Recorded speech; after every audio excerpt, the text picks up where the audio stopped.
Hello बच्चों, good morning. मैं आपको आपकी पुस्तक मंजरी से पाठ शाप मुक्ति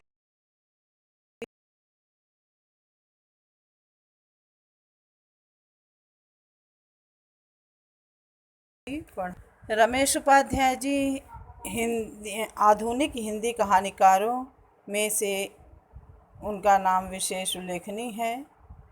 इनका जन्म 1 मार्च 1942 यानी 1942 को एटा ज़िले के बघारी गांव में हुआ था।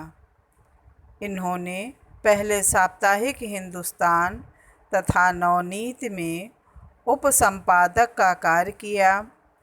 इस समय ये व्यावसायिक अध्ययन महाविद्यालय दिल्ली विश्वविद्यालय में शिक्षण कार्य कर रहे हैं। शेष इतिहास नदी के साथ बदलाव से पहले इनके प्रसिद्ध उपन्यास तथा पेपरवेट नाटक विशेष उल्लेखनीय है। आइए पाठ का सारांश आपको बताते हैं। पहले पाठ में क्या कहा गया है। डॉक्टर रमेश उपाध्याय जी ने प्रस्तुत कहानी में कहानीकार डॉक्टर प्रभात के माध्यम से अपराध बोध तथा प्रायश्चित स्वरूप मानव सेवा का व्रत लेने का चित्रण प्रस्तुत किया है।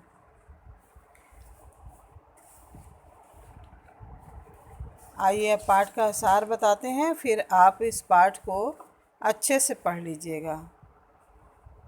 प्रस्तुत कथा अपने में भावपूर्ण है एवं प्रभावोत्पादक है।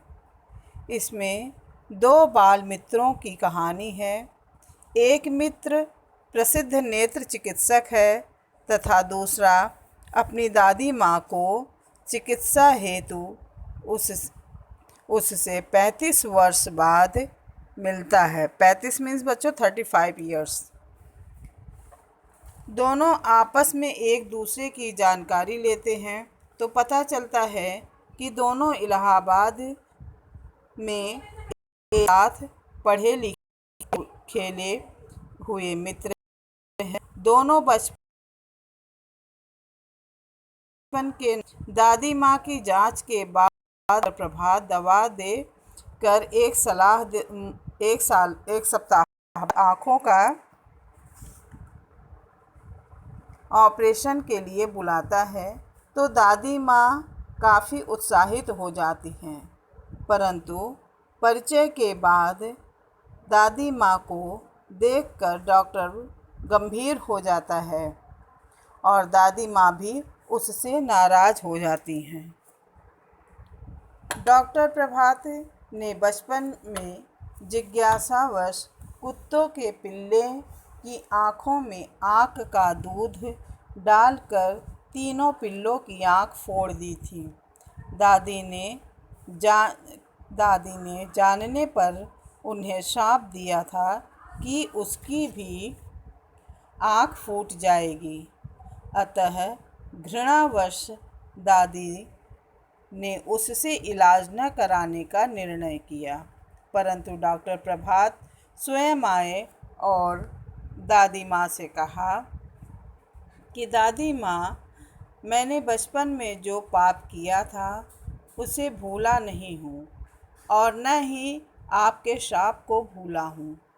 पाप का बोध होने पर भी मैंने यह निर्णय लिया कि मैं आँखों का डॉक्टर बनकर अपनी आँख फूटने से पहले हजारों आँखों की रोशनी दे जाऊंगा।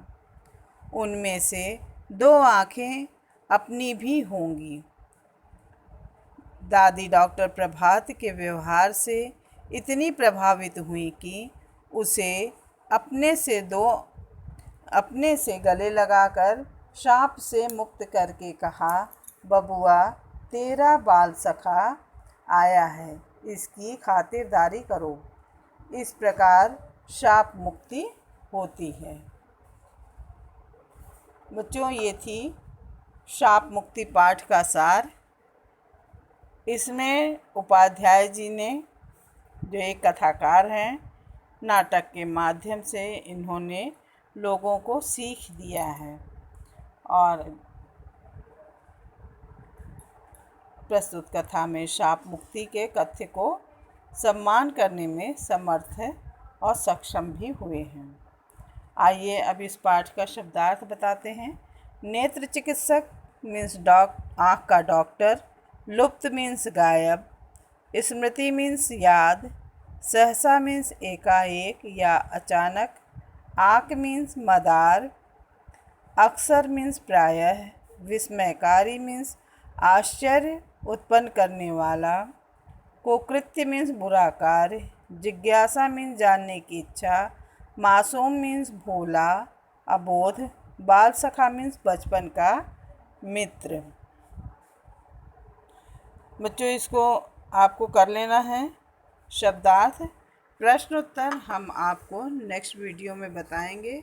इस पाठ का सारांश लिखना नहीं है, मैं पूरी चैप्टर इतने कम टाइम में नहीं पढ़ के बता सकूंगी, इसलिए सारांश में छोटी सी कहानी के रूप में हम आपको बताते हैं। आप पाठ को अच्छे से पढ़ लीजिएगा। सिर्फ आपको पाठ को पढ़ना है और इस पाठ से क्या शिक्षा मिलती है इसे ध्यान में रखना है और शब्दार्थ को लिखना है, याद करना है। जितना भी कराया जा रहा है आप कॉपी में कर लीजिएगा।